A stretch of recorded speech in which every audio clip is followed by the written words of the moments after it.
Hello बच्चों, let's see this question. The question says that a rod of length L has a total charge Q distributed uniformly along its length. It is bent in the shape of a semicircle. Find the magnitude of the electric field at the center of the center of curvature of the semicircle. So basically इस question में एक rod दिया गया है जिसका charge Q है and length L. इसे हम bend कर दे रहे हैं in the form of a semicircle. हम इस सर्कल का रेडियस r मान लेते हैं r. इस पूरे सेमी सर्कल का लेंथ तो हमें पता है that is l. Okay, so l equal to pi r according to the circumference of the semi circle.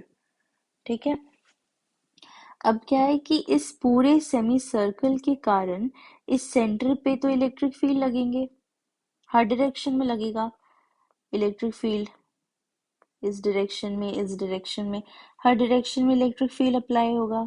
Electric field का जनरल फॉर्मूला क्या होता है? E equal to K Q by R square. This is the general formula और इसी के basis पे हमें electric field निकालना है. ठीक है, तो अगर हमें इस पूरे सेमी सर्कल का इलेक्ट्रिक फील्ड चाहिए इस पॉइंट पे, अगर हम इस सेमी सर्कल के स्मॉल पार्ट का इलेक्ट्रिक फील्ड निकाल लें, डीई पार्ट निकाल लें और हम उस पूरे को इंटीग्रेट कर दे तो हमें फुल इलेक्ट्रिक फील्ड मिल जाएगी, ई नेट मिल जाएगी. ठीक है, तो हम एक थीटा एंगल पे डी थीटा पार्ट पे डीएल लेंथ ले ले रहे हैं, that is the small part, DL part which is equal to R D theta. R into D theta, R radius हो गया हमारा, R D theta. Electric field की डायरेक्शन की बात करें, ये हो गया angle theta due to vertically opposite angle. तो ये जो हॉरिजॉन्टल कंपोनेंट है इलेक्ट्रिक फील्ड का that is E cos theta, वो बैलेंस होने के कारण वो तो कैंसिल हो जाएगा. तो जो नेट इलेक्ट्रिक फील्ड आएगा वो हमारा आएगा ओनली ई साइन थीटा वाला पार्ट. जो नेट इलेक्ट्रिक फील्ड होगा, चाहे वो स्मॉल डीएल का पार्ट हो इंटीग्रेट करने के बाद, चाहे वो फुल इलेक्ट्रिक फील्ड का पार्ट हो, क्योंकि जो हॉरिजॉन्टल कंपोनेंट है वो तो एक दूसरे को कैंसिल कर चुका है. ठीक है, अब since the formula of electric field says कि हमें क्यू भी चाहिए और आर भी चाहिए, रेडियस तो फिक्स है, अगर हम इस चार्ज को निकाल लें फॉर दैट डीएल पार्ट तो हमारे इंटीग्रेशन के बाद फुल इलेक्ट्रिक फील्ड निकल जाएगा. सो फॉर एल लेंथ अगर हमें चार्ज दिया हुआ है क्यू, तो for unit length charge is equal to Q by L. So for dl length by unitary method, for dl length suppose dq equal to क्या हो जाएगा? Q by L into dl. So this is the charge for that small part dl. ठीक है, अब हम E net निकालेंगे. E net of small part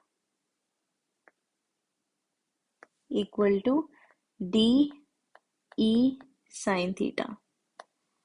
Therefore E net of whole semicircle क्या हो जाएगा? डी ई साइन थीटा का integration. Okay, D E क्या हो जाएगा? K into D Q by R square मतलब capital into sine theta.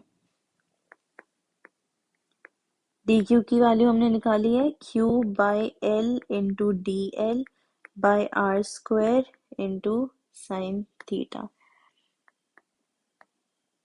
K Q by L, D L की value क्या थी? आर डी थीटा, तो हो जाएगा R D theta by R square into sine theta. R square R cancel, जो fixed terms है हम उन्हें बाहर निकाल लेते हैं. K Q by R L integration में sine theta D theta. Limit जो है हमारा एंगल का 0 डिग्री से 180 डिग्री हो जाएगा, 180 डिग्री. सो 0 से पाई इसका लिमिट हो जाएगा. Therefore K Q by R L integration में माइनस कॉस थीटा 0 से पाई, जो कि फाइनली क्या आ जाता है इसका वैल्यू 2 के क्यू बाई आर एल. अगर हम इस के को खोलें तो 2 by 4 pi epsilon not Q by R L. Since हमें क्वेश्चन में सिर्फ Q और L का टर्म दिया गया है, R हमने खुद से माना था, तो अब हमें R को L के टर्म्स में लिखना है, और R के L के टर्म्स में हमने निकाला था L equal to pi R। तो फाइनल आंसर क्या हो जाएगा हमारे इलेक्ट्रिक फील्ड का?